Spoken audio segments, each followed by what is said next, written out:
supaya benar-benar hati kami boleh melekat kepadamu.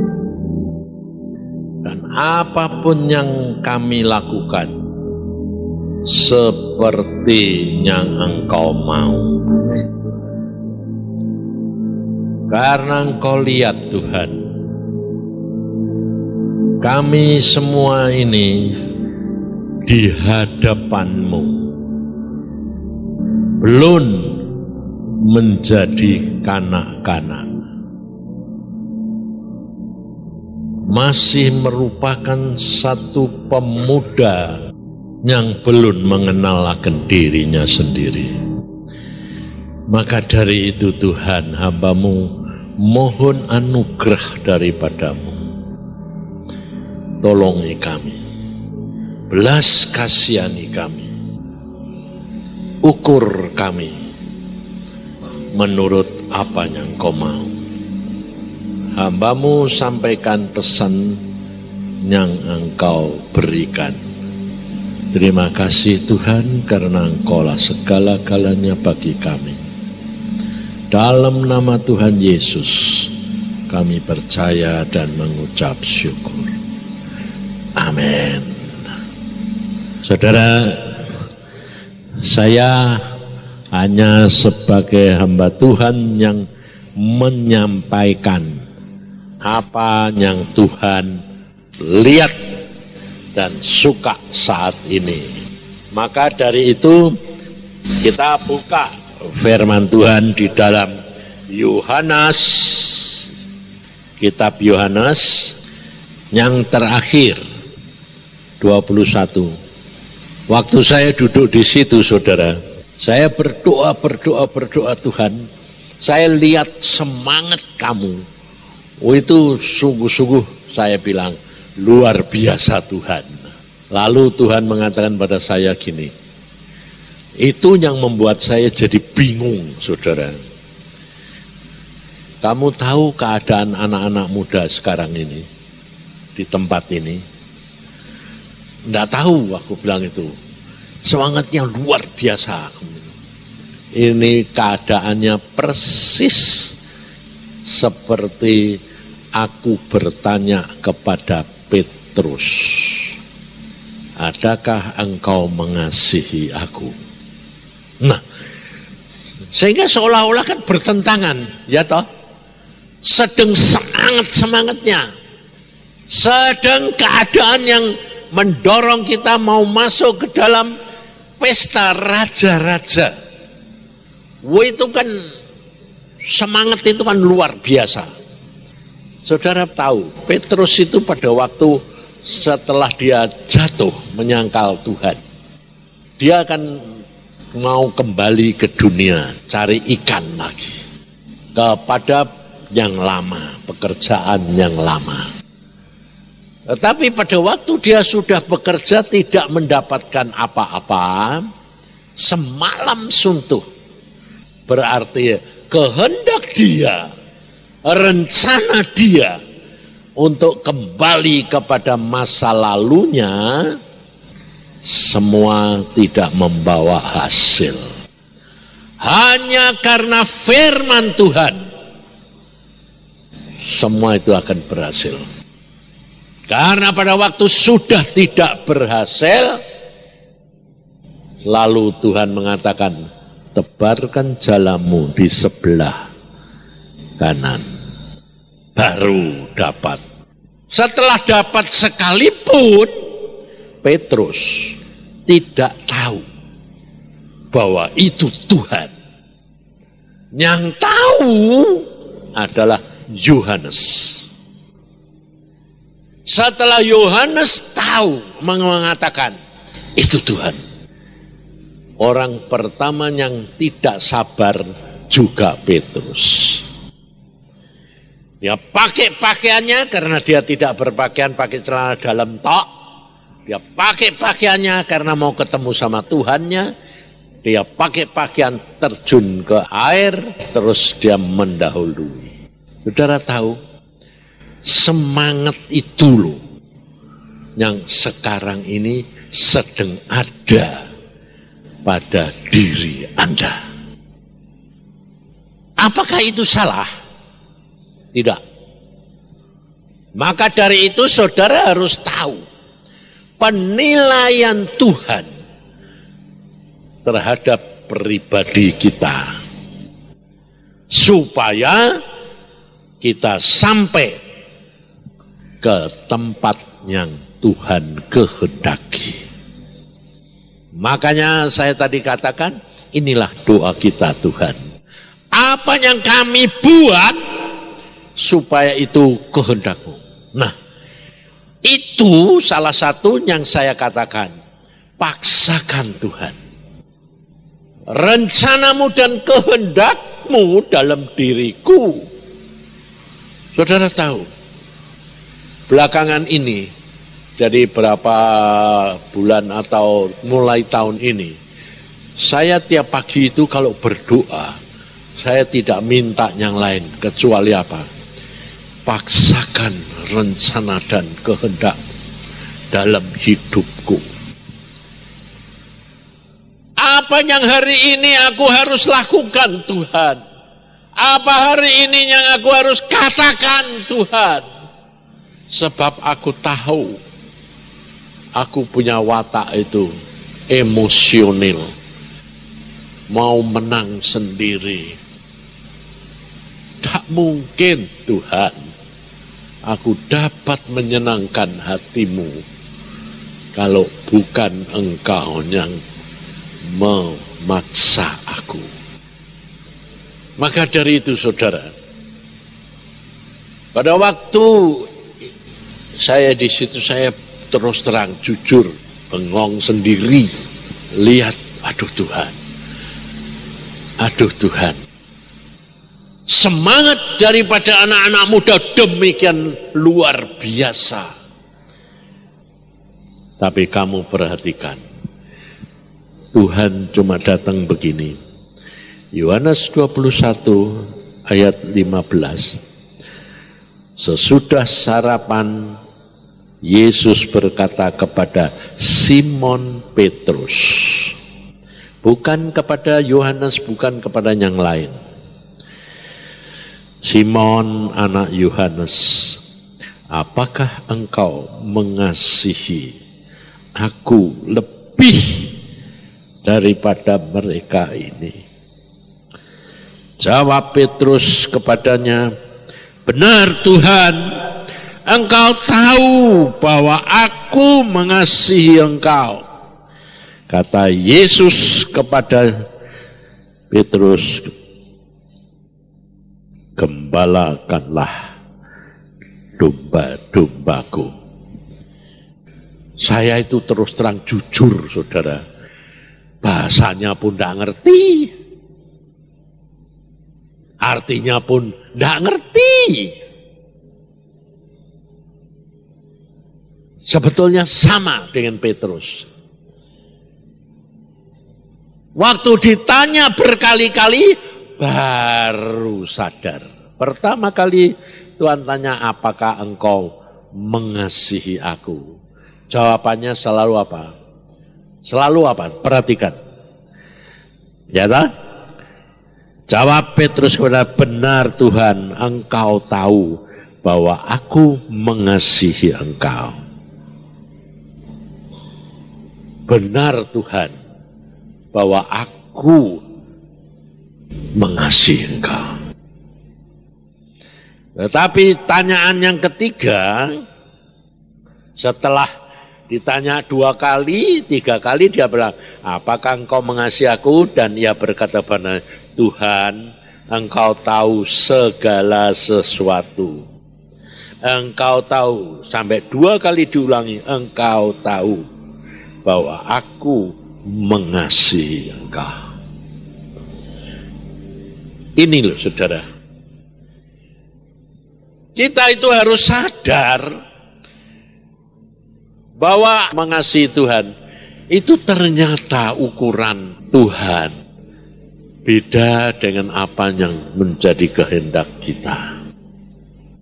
Yang kita anggap kita sudah cukup mengasihi Tuhan, tapi ternyata penilaian Tuhan belum belum mencapai target itu.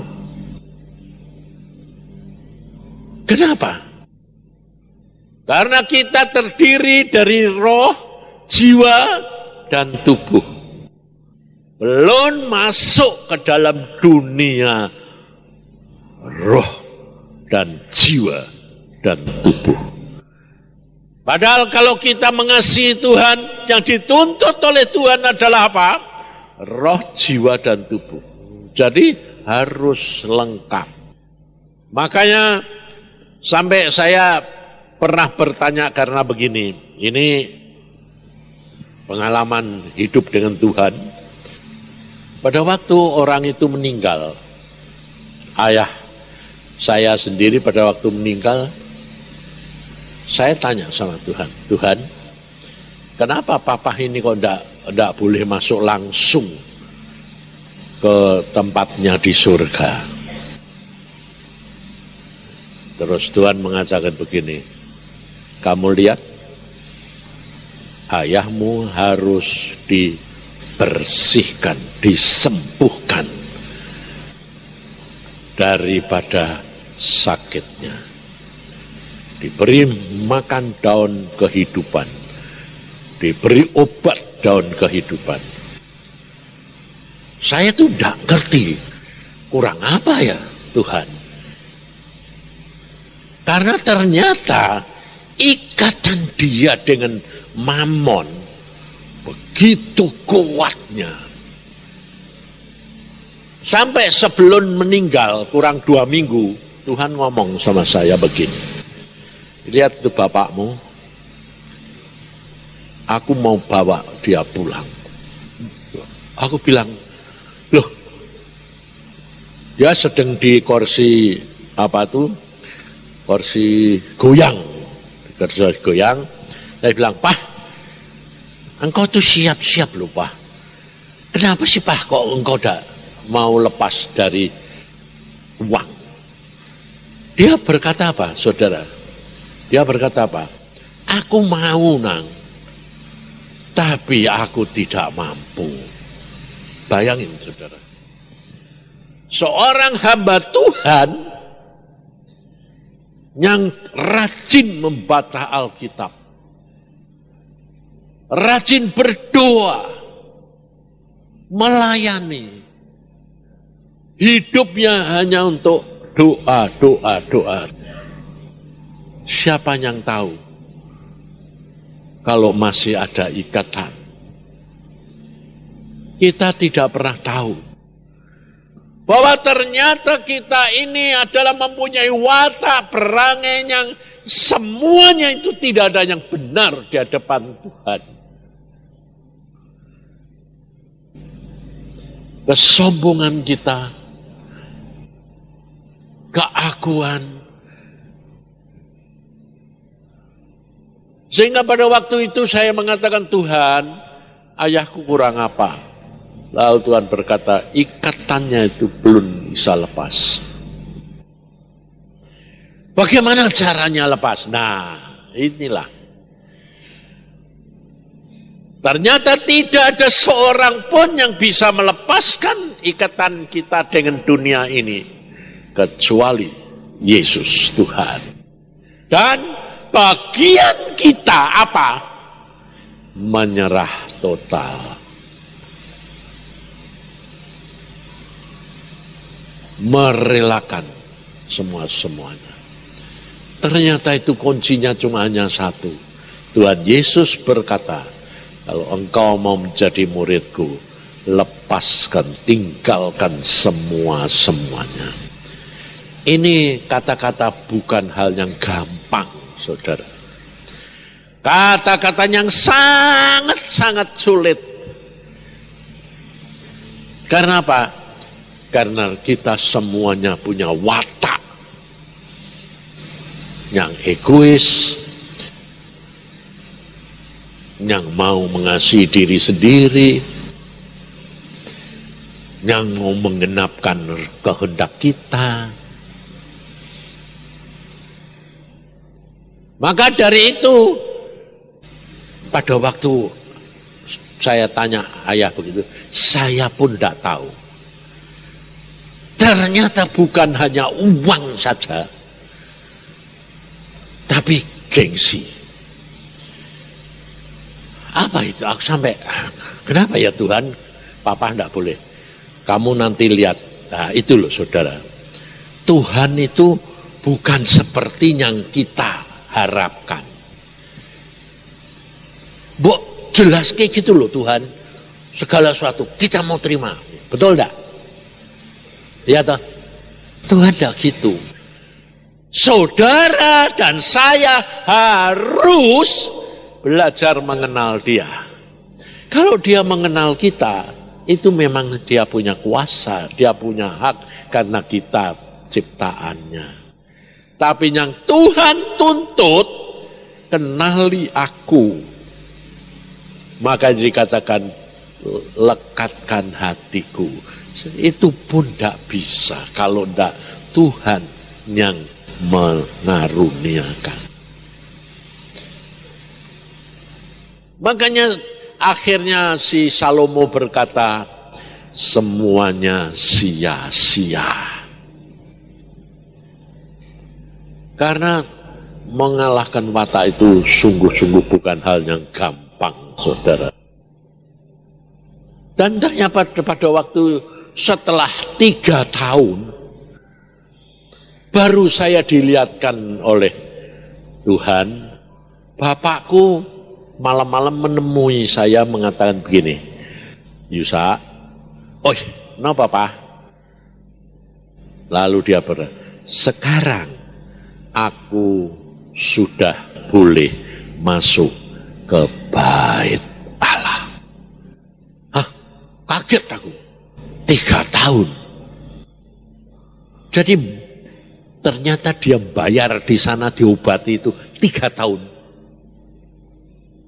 Baru selesai. Itu banyak loh orang yang sudah 10 tahun pun belum selesai. Ada yang 20 tahun belum selesai. Ada juga yang selesainya itu nanti kalau pengadilan akhir boleh masuk. Bayangin saudara. Banyak hal kita itu tidak bisa mengerti. Makanya saya katakan banyak hal ku tak mengerti Tuhan. Tuhan mengatakan engkau mengerti kalau nanti kamu sudah pulang. Semuanya terbuka. Makanya Paulus berkata, aku mengenal akan Tuhanku selama di dunia samar-samar. Bayangin saudara. Aku mengenal Tuhanku secara samar-samar. Nanti di surga semua terbuka. Dan engkau tahu, 3 tahunnya itu, saya bilang Tuhan, 3 tahunnya itu apa perkara duit? Enggak, gengsi. Apa sih gengsinya Tuhan? Dia punya rumah di Jepara itu paling besar dan tidak boleh dijual karena itu kebanggaan dia loh. Bayangin saudara.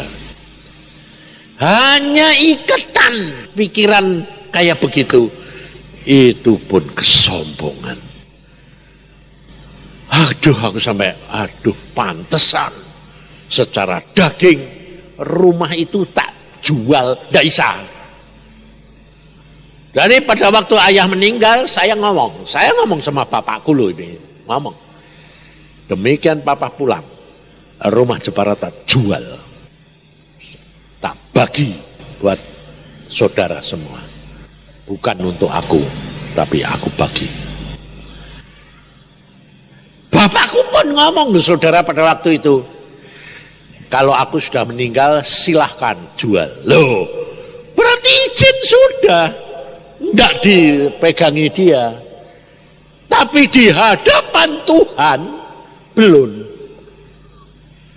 Dan membutuhkan waktu 3 tahun pengobatan di sana. Maka dari itu saudara, kita itu harus benar-benar mengenal Tuhan dengan cara yang bagaimana. menyerah total. Makanya Tuhan berkata kepada Petrus, kalau kamu nanti sudah tua, kamu akan mengulurkan tanganmu dan orang lain yang membawa kamu. Menyerahkan keakuan, kehendak, keinginan dalam tangan Tuhan, dan Tuhan memakai orang lain yang menuntun kita. Ngerti saudara? Itulah yang Tuhan mau. Supaya engkau mau masuk ke dalam pesta raja-raja ini layak.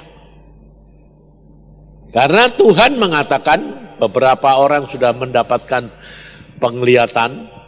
Waduh Pak, banyak yang antri mau masuk ke pesta raja-raja. Tapi banyak yang tidak bisa masuk. Kenapa? Karena tidak memakai pakaian pesta. Nah, demikian itu saya terima saudara. Saya itu, ini manusia, saya ini tetap seperti saudara. Jangan kira kalau saya sudah hidup dengan Tuhan ini terus saya itu sudah meninggalkan daging. Tidak, tetap saya mikir, waduh ini mau masuk pesta raja-raja, padahal belum selesai semua. Belum berhasil semua. Waktu di Palangkaraya saya cerita sama Agung, sama Iin. Aduh, aku dimarahi Tuhan. Aku dimarahi Tuhan, saudara. Saya bilang, Tuhan, ini akan pesta raja-raja. Kenyataannya kita ini belum semua selesai. Tuhan bilang apa? Kenapa kamu mulai mikir perkara daging? Aduh, mateng. Loh, aku bilang, loh maksudnya ini mau masuk pesta raja-raja kan kita berhasil toh Tuhan. Betul enggak? Sudah bar selesai. Tuhan bilang, itu ukuran kamu bukan ukuranku. Ngerti saudara? Aku dimarahi lagi. Jadi saudara tahu, sampai saya tuh kerap kali mengatakan begini, Tuhan, tidak ada orang bisa masuk surga kalau tidak anugerahmu. Ini contohnya aku setengah mati kayak gini pun masih tetap tidak benar di hadapanmu. Tidak mau benar kayak itu tidak bisa. Maka dari itu, marilah kita menyadari keadaan kita. Supaya saudara ini layak. Tidak usah yang paling bagus masuk pakai pakaian pesta. Yang cukup standarnya Tuhan dilayakkan. Itu toh. Betul dah? Itu saya ngomong ini nanti kamu jangan pikir pantesan kita disuruh buat jubah. Hati-hati loh. Jubah itu cuma hanya ekspresi, tapi bukan menurut Tuhan.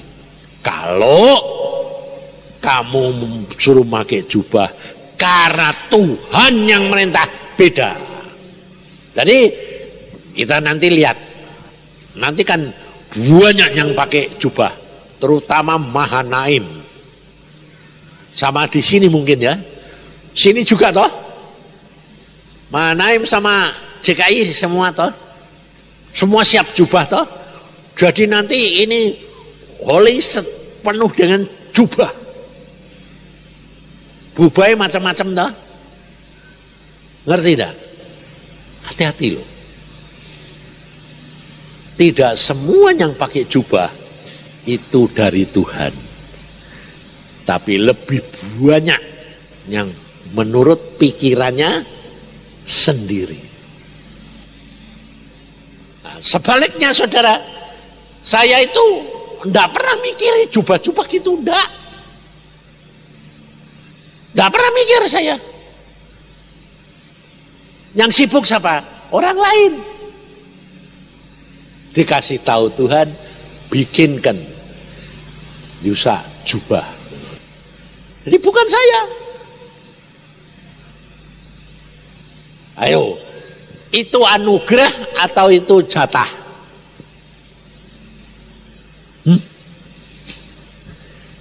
Anugerah apa jatah? Apa? Itu jatah. Ngerti saudara? Karena Tuhan yang mau, bukan saya. Sebab jujur saudara, saya itu orangnya dididik dari GKI. Tidak kenal model kayak gitu-gitu. Suruh pakai, dulu suruh ngangkat tangan gini aja, aduh rasanya saton.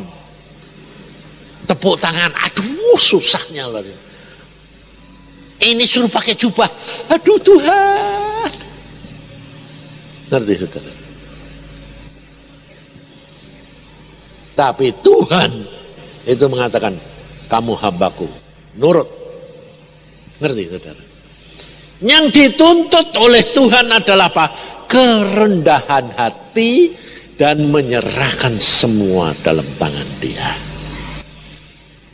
Maka dari itu, engkau siapkan dirimu supaya engkau layak dan tidak kecewa.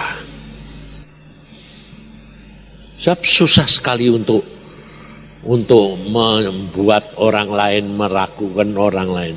Kita kerap kali suka menghakimi. Kamu kurang iman, kamu kurang doa, kamu kurang baca firman, kamu kurang percaya. Jangan lihat orang lain, tapi mari kita belajar lihat diri kita. Karena Tuhan selalu berkata apa? Jangan lihat selumbar di tempat orang lain, di mana balok di dalam matamu sendiri kamu tidak sadar. Ini loh saudara, di dalam setiap pekerjaan apapun, coba kita belajar cara menanggapi dan sikap hati, supaya kita layak di hadapan hadirat Tuhan. Ini pesan Tuhan melalui saya sampaikan, nanti disambung sama Mas Agung untuk menerangkan Anda.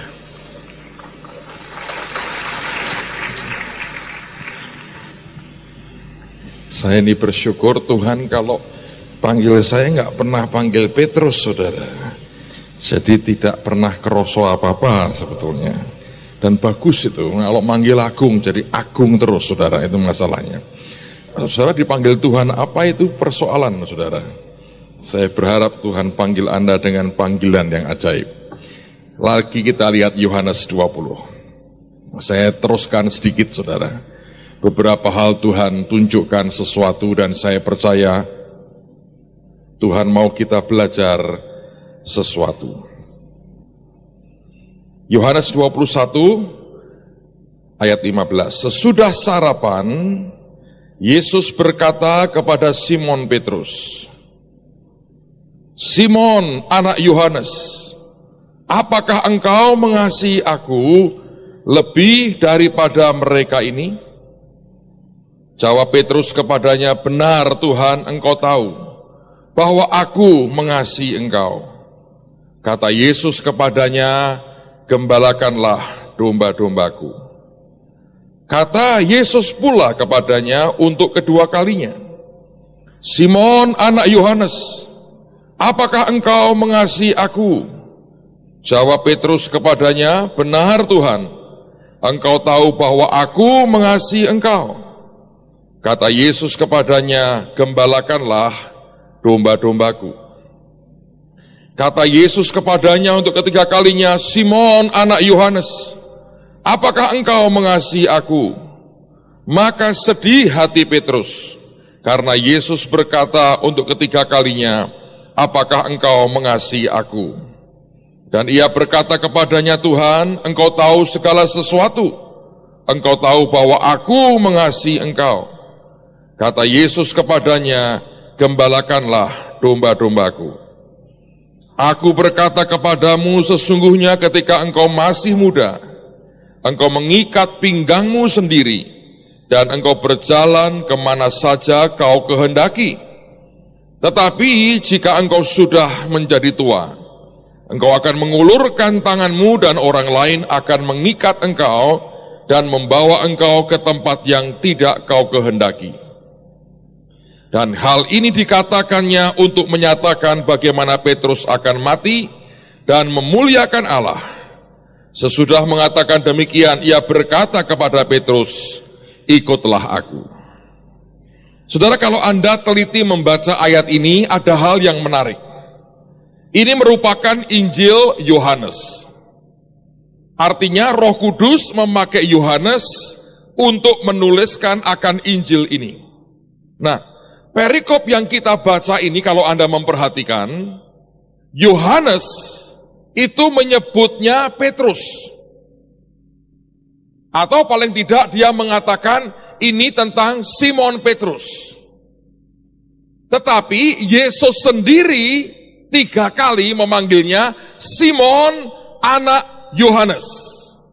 Bahasa Inggrisnya Simon bin Jonah atau Simon anak Yunus.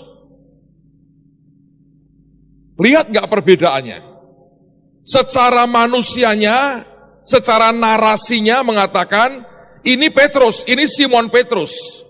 Maka jawab Petrus, nggak pernah dikatakan, maka jawab Simon anak Yohanes, nggak pernah. Artinya apa yang manusia lihat, dengan apa yang Tuhan lihat, seringkali berbeda. Nah, hari ini kita membaca, Tuhan memanggil akan nama aslinya dari orang ini. Sebab dulu ketika di Injil Matius, waktu dia bertanya, menurut kamu siapa aku? Maka orang ini mengatakan, engkau adalah Kristus, engkau adalah yang diurapi, engkau adalah Mesias, anak Allah yang hidup. Dan kemudian Tuhan mengatakan, berbahagialah engkau, Simon bin Yunus. Tapi kemudian Tuhan mengubah namanya dengan berkata, engkau adalah Petrus. Tapi rupanya ketika diubah namanya oleh Tuhan, istilah kita ini saudara ya, tidak kuat songgone. Karena kalau Anda membaca perikop berikutnya, masih di pasal yang sama kalau tidak salah, tapi perikop berikutnya Tuhan mulai cerita akan penderitaan yang akan dia lewati. Simon yang diubah namanya menjadi Petrus berkata, dijauhkanlah Tuhan itu daripadamu. Tidak akan terjadi, tidak boleh terjadi. Dan tiba-tiba Tuhan yang sama, yang pernah memanggilnya Petrus berkata, nyahlah iblis, saudara. Anda bisa ngerti itu, perubahan yang terjadi. Nah, kita kembali ke Yohanes 21. Yohanes selalu menyebutnya Simon Petrus, atau Petrus, atau Petrus, atau Petrus, tapi Yesus menyebutnya Simon bin Yunus. Saya mau sampaikan beberapa poin. Yang pertama, Tuhan mau berkata begini, Simon artinya adalah buluh. Tuhan berkata, aku pernah panggil kamu Petrus, ternyata kamu nyangkal aku 3 kali. Penyangkalanmu menunjukkan kepetrusanmu belum jadi, masih kuat kesimonanmu, masih kuat ketidakkekuatanmu, masih jelas yang lebih kuat adalah engkau seperti buluh. Tapi sengaja Tuhan berkata, engkau Simon anak Yunus, Simon bin Jonah. Dia berkata memang engkau buluh, bukan bulus ya saudara ya. Buluh, tahu buluh? Itu seperti rumput yang panjang itu, yang goyang kalau kena angin. Dia berkata, memang engkau ini buluh, tapi engkau anak orang bernama Yunus. Dan nama Yunus artinya merpati. Simbol dari Roh Kudus. Saudara, Tuhan mau berkata begini, aku sedang berbicara dengan orang yang hari ini belum pantas engkau disebut Petrus. Walaupun aku pernah mengubah namamu, karena kenyataannya engkau bukan Petrus, tapi tetap Simon. Engkau tetap buluh. Tapi Tuhan berkata, biarkan engkau memulai sesuatu dengan tahu diri, asal engkau ada di bawah naungan dan pertolongan Roh Kudus sendiri. Saudara, yang saya tangkap hari ini adalah Tuhan mau berkata, masih banyak di antara kita yang sebetulnya hidupnya belum terlalu kuat dan belum stabil. Kita masih jadi orang yang gampang diombang-ambingkan oleh perasaan kita, oleh apa kata orang, oleh apa yang kita lihat, oleh apa yang kita rasakan. Tapi Tuhan mau berkata, aku tidak menuntut engkau melebihi daripada apa yang engkau mau. Dan Tuhan berkata, biarkan engkau mulai jadi orang yang tahu diri. Selama engkau ada dalam bimbingan Roh Tuhan, satu kali engkau akan jadi luar biasa. Tapi Tuhan mau berkata yang pertama, please, tahu diri. Dan ternyata tahu diri ini susah, saudara. Tahu orang lain lebih gampang. Tahu diri ini susahnya luar biasa. Saya melihat orang yang hidup dalam kebenaran diri sendiri adalah orang yang sebetulnya tidak tahu diri. Orang yang menghakimi dengan gampang orang lain adalah orang yang tidak tahu diri. Orang yang sombong dan membual juga orang yang tidak tahu diri. Dan seringkali hidup kita adalah hidup sebagai orang yang sungguh-sungguh tidak tahu diri. Tidak pernah mengerti bahwa semua yang kita terima itu pemberian Tuhan, itu anugerah. Bukan karena kekuatan, bukan karena kerja keras kita, tapi karena anugerah Tuhan. Tapi kita merasa semuanya karena kebisaan kita dan karena kemampuan kita. Makanya Tuhan panggil dia bukan Petrus. Dia berkata, kamu nyangkali aku, kamu nangkep ikan lagi, kamu tidak ngerti bahwa itu aku. Dia berkata, kamu Simon, kamu buluh yang gampang diombang-ambingkan ternyata. Tapi di samping itu, penyebutan namanya yang dia sebutkan dengan jelas, Tuhan mau berkata, ada Roh Kudus dalam hidupmu. Saudara, saya berdoa, kita jadi orang yang tahu diri. Dan selemah apapun kita, kabar baiknya adalah, karena itulah Roh Kudus diberikan kepada kita. Amen, saudara. Nah, Petrus ini belajar, akhirnya dia belajar untuk tahu diri. Kalau Anda membaca akan teks aslinya, menarik sekali. Pertanyaan pertama Tuhan kepada Simon adalah, apakah engkau agape dengan aku? Saudara, ini orang yang berani, istilahnya masuk penjara dengan Tuhan. Ini orang yang sampai memotong daun telinga dari orang lain yang mencoba menangkap Yesus. Ini orang yang berani minimal beberapa langkah dan berhasil jalan di atas air. Hari itu Tuhan mau berkata begini, apakah engkau agape dengan aku? Agape itu artinya kasih ilahi. Kasih yang tidak membutuhkan balasan, kasih yang total, kasih yang hanya Tuhan sebetulnya yang bisa memiliki. Tapi hari itu Simon, si buluh ini, yang sadar akan dirinya, dia tidak berani berkata, yes, agape Tuhan. Nah itu enggak bertobat, saudara. Hari itu dia berkata, ya Tuhan, aku hanya filio dengan engkau. Aku hanya punya kasih persaudaraan. Aku hanya punya kasih yang timbal balik. Yang engkau tanyakan adalah kasih ilahi. Seperti yang engkau lakukan, mati buat kami. Mengorbankan dirimu buat kami. Dan dia berkata, dia mulai tahu diri. Dan dia berkata, aku sejujurnya tidak punya itu Tuhan.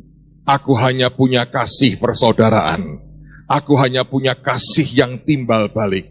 Aku belum punya kasih dalam pengorbanan seperti yang kau punya. Lalu kemudian Yesus tanya lagi. Hei kamu buluh yang ada Roh Kudus di atasmu itu, apakah engkau agape dengan aku? Dan kali kedua tetap dia tahu diri, saudara. Dia berkata, Tuhan, engkau tahu, aku filio dengan engkau. Aku itu hanya punya kasih persaudaraan. Aku tidak bisa memberikan agape. Aku tahu diri kok Tuhan. Aku tidak bisa memberikan agape kepadamu. Saudara, yang ajaib adalah kali ketiga Yesus tanya begini, hai buluh yang ada Roh Tuhan di atasmu, apakah engkau filio dengan aku? Dia sedih dan dia berkata, Tuhan, engkau tahu segala sesuatu. Engkau tahu aku memang gak bisa. Yang kau minta agape, aku hanya punya filio. Dan kali yang ketiga, Tuhan yang kita sembah itu luar biasa. Tuhan berkata, oke, kamu sungguh sudah tahu diri. Sekarang aku tanya, apakah engkau filio dengan aku? Dan Petrus berkata, aku filio Tuhan. Aku hanya punya ini, kasih persaudaraan. Itulah yang membuat Tuhan berkata, ketika engkau masih muda, engkau pergi mengikat pinggangmu dan berbuat apapun yang kau suka. Tapi kelak engkau tidak. Dia berkata, baiklah Simon, aku akan memulai dari tempat di mana engkau ada pada hari ini. Tapi tidak berarti engkau selamanya di situ. Roh Kudus yang di atasmu akan membuat engkau terus naik dan mencapai apa yang aku tetapkan dalam hidupmu. Dan Tuhan berkata, aku punya destiny. Kalau Anda baca surat Petrus, beberapa kali dia bicara soal agape, menjelang saat matinya, dia ngerti yang namanya agape. Hari itu, dia mulai dengan sesuatu yang dia punya. Tapi Tuhan berkata, aku akan mulai jalan bersama dengan engkau di tingkatan yang engkau bisa pada hari ini.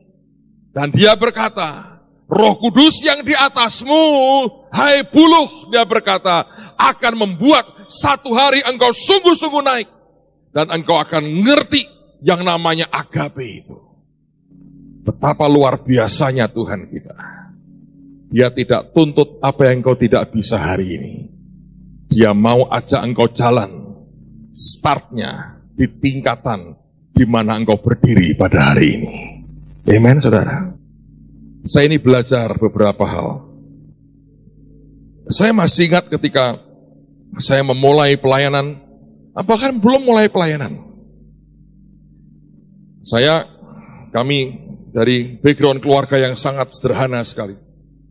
Di tahun-tahun itu setiap kali dengar nama pendeta, bayangannya itu yang saya berkali-kali ceritalah. Itu orang yang susah, terpaksa, puasa karena terpaksa, nggak bisa hidup dengan berkecukupan, apalagi berkelimpahan. Tapi satu hari ini bagian dari perjanjian yang pernah Tuhan katakan kepada saya. Ketika saya mengiyakan akan panggilannya, sekian waktu kemudian Tuhan menghampiri saya. Dan dia berkata begini, nak, aku akan jadikan hidupmu sebagai etalaseku.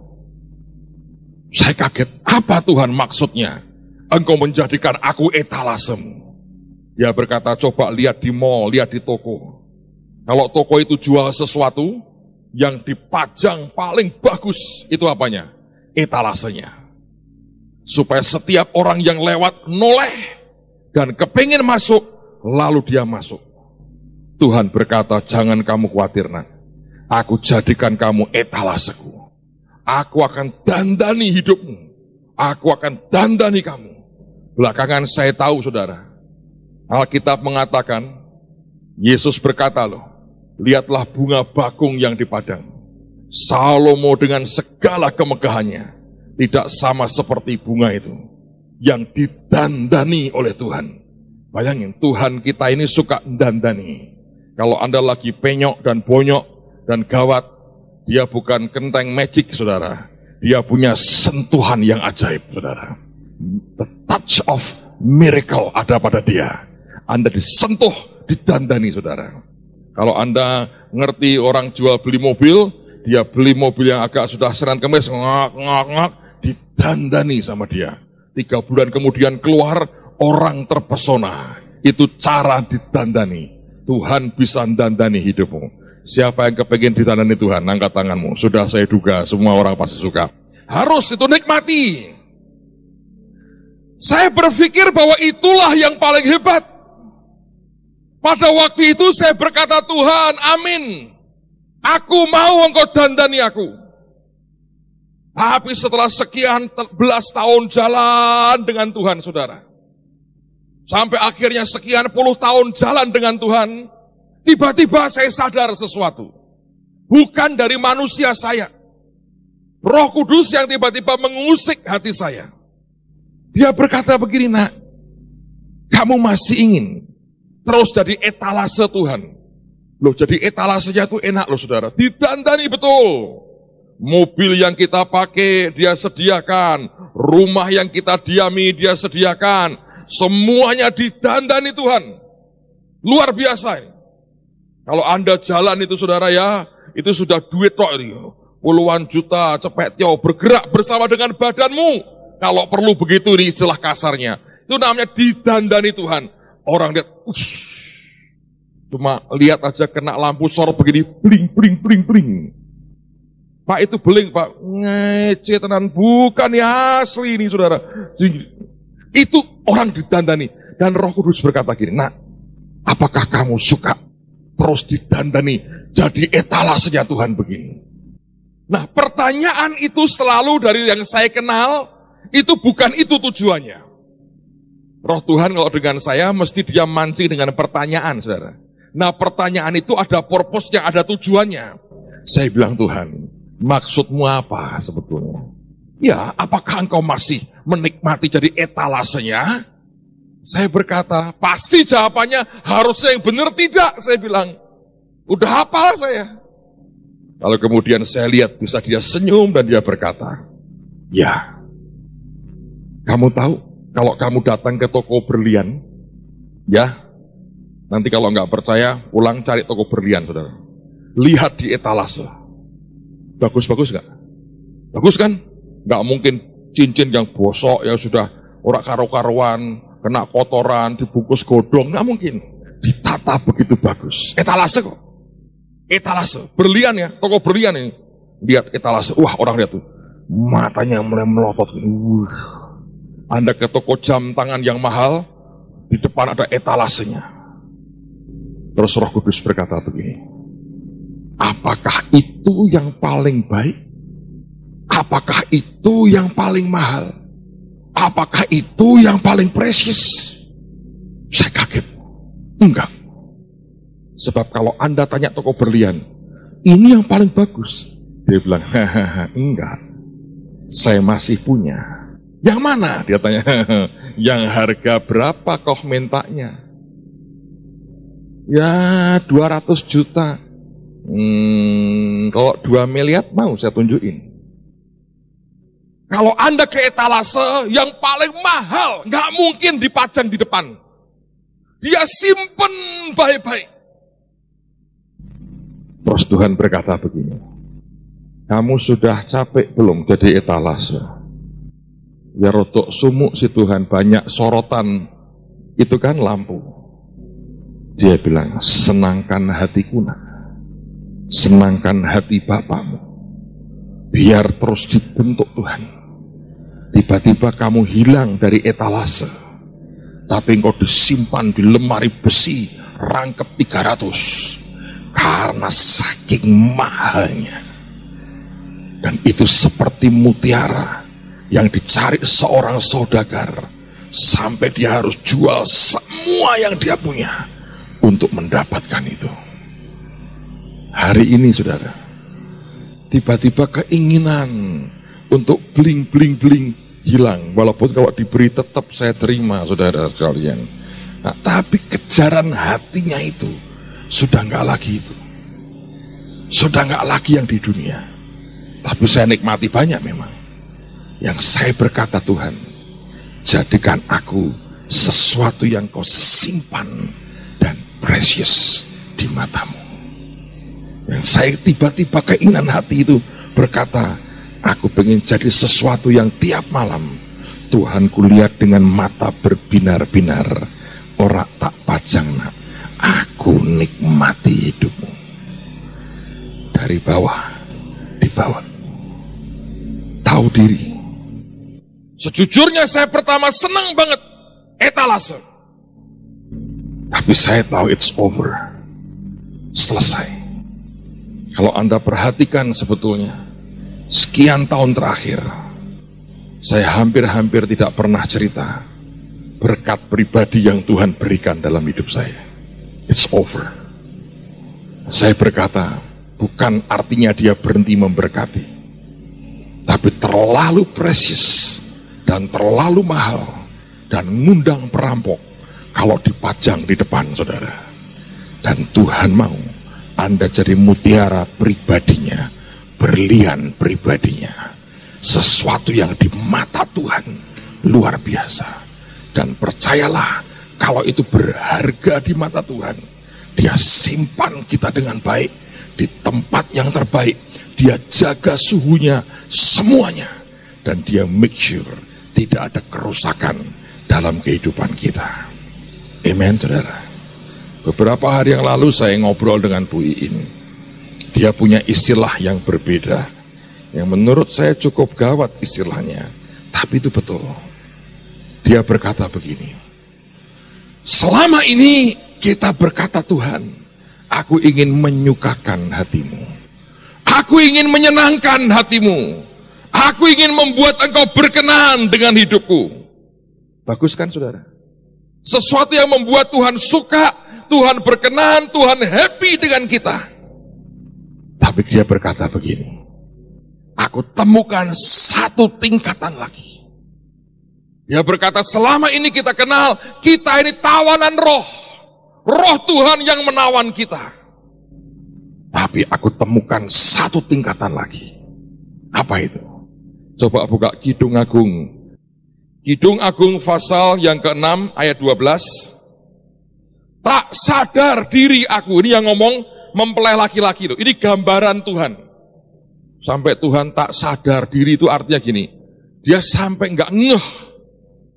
Karena terjadi dengan sangat cepat. Kerinduanku menempatkan aku di atas kereta orang bangsawan. Dia berkata passionnya dia, bahasa Inggrisnya bagus, menjadikan dirinya jadi kereta cepat buat para bangsawannya. Kalau Tuhan suruh Anda pakai jubah, dia mau berkata engkau bangsawanku. Kalau engkau tiru-tiru pakai jubah, minimal engkau beriman dari bangsawannya Tuhan. Kalau engkau pakai pakaian compang-camping, jangan-jangan ada malaikat di depan saudara yang berkata, siapa engkau saudara? Datang seenaknya. Amen saudara. Nah, lalu inilah teriakannya.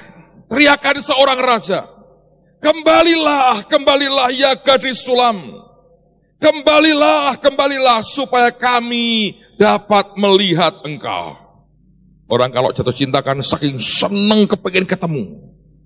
Kalau cintanya sudah lenyap, sebel kalau ketemu. Manusia itu gampang hilang cintanya, saudara. Mengapa engkau senang melihat gadis sulam itu? Seperti melihat tari-tarian perang.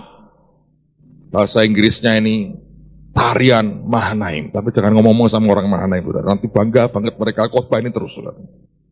Pasal 7. Betapa indah langkah-langkahmu dengan sandal-sandal itu. Orang kalau jatuh cinta ya, wong sandalewe kok seneng saudara. Bayangin, Tuhan itu kalau sudah cinta dengan saudara, sandalmu bukan krok dan krek dan kruk loh saudara, bukan. Tapi langkahmu, kesetiaanmu, ketaatanmu, Tuhan happy. Dia berkata, putri yang berwatak luhur. Luar biasa. Lengkung pinggangmu bagaikan perhiasan karya tangan seniman. Yang gawat ayat 2, pusarmu. Ini kalau bahasa Jawa ini apa? Ini Alkitab dulu ya, saya nggak tahu. Bahasa tolong dicek di dalam bahasa Jawa. Ini pusar ini apa? Ini, makanya banyak orang berkata Adam itu tidak punya pusar. Loh, nggak dilahirkan dari seorang wanita. Pusar ini kan dulu kan bekas, ya kan, Anda ngerti kan, usus kan ini kan, dan sebagainya. Sampai pusar aja. Bahasa Jermannya udel aja diurusi. Seperti cawan yang bulat. Pak, ada yang bodong, nah itu lain lagi. Yang, ini Alkitab, yang tak kekurangan anggur campur. Siapa yang merasa rodok gendut, angkat tangan. Ayo, ayo. Banyak orang tuh ya saudara ya, kalau begitu gendut gini, resah. Suntik ini, suntik itu, buang lemak, buang ini. Alkitab berkata begini nih, perutmu timbunan gandum, bayangin. Jadi ini Alkitabiah ini perut saya ini saudara. Yang rada gering-gering ini, belum timbunan. Timbunan cekung begini. Timbunan gandum. Bayangin saudara. Berpagar bunga-bunga bakung. Apa itu? Ya lipetan-lipetannya itu. Bunga-bunga bakung. Loh, Tuhan itu ya orang, saudara, kalau orang sudah jatuh cinta, kan orang berkata, jika cinta sudah melekat, tai kucing rasa coklat. Loh, kita ini ngomong next step loh, next level ya. Terus jangan berkata, mau kok apa? Hati saudaranya. Ingat ini firman. Oke, teruskan lagi. Seperti dua anak rusa, buah dadamu seperti anak kembar kijang, lehermu bagaikan menara gading, matamu bagaikan telaga di Heshibon, dekat pintu gerbang Batrabim, hidungmu seperti menara di gunung Libanon, yang menghadap ke kota Damsyik. Oh, leher irung semua. Saking Tuhan itu seneng. Jam berapa ini ya? Ayat 5. Kepalamu seperti bukit Karmel, rambut kepalamu merah lembayung. Tapi yang luar biasa, seorang raja tertawan dalam kepang-kepangnya. Yang tertawan kitanya atau rajanya? Rajanya. Ada orang-orang yang bukan hanya sekedar ya membuat Tuhan senang, tapi sampai hatinya tertawan. Bahasa Jawanya enak, kepencut saudara. Nah, itu yang Tuhan mau. Dia berkata, Simon, engkau buluh, tapi di atasmu ada Roh Kudus. Please, tahu diri. Dan ketika dia tahu diri, Tuhan berkata, aku akan turun di levelmu, tapi tidak selamanya engkau di situ. Aku akan buat engkau naik. Engkau tahu diri, engkau tidak punya agape, engkau hanya punya filio. Tuhan berkata, aku akan bawa engkau naik. Dan engkau akan dapat apa yang artinya kasih agape. Saudara, pesan Tuhan hari ini mau berkata, tahu dirilah, mengerti keadaan kita, tapi hiduplah bergantung kepada Rohnya. Saudara akan dibawa dari orang yang hanya punya filio, Anda tiba-tiba akan mengerti agape. Dari orang yang maunya sendiri, dari orang yang ikut maunya Roh Tuhan. Istilah saya dari cuman etalase, jadi berlian yang disimpan di belakang. Dari orang yang hanya berkata asal Tuhan senang dengan hidupku, jadi orang yang memikat hatinya Tuhan. Saya berdoa demi kasih Tuhan, semua kita akan naik ke next level, mencapai apa yang Tuhan mau. Destiny, nasibmu, masa depanmu diubah Tuhan. Mari ingini supaya roh Tuhan bawa Anda naik ke tempat yang Tuhan inginkan. Amen, saudara. Lekatkan hatiku, biar kita melekat. Dan itu merupakan kerinduan hati kita yang paling dalam. Lekatkan hatiku, melekat dengan hatimu. Tetapkan langkahku sejalan dengan firman-Mu. Dapatkan semua yang ku buat seperti yang Bapa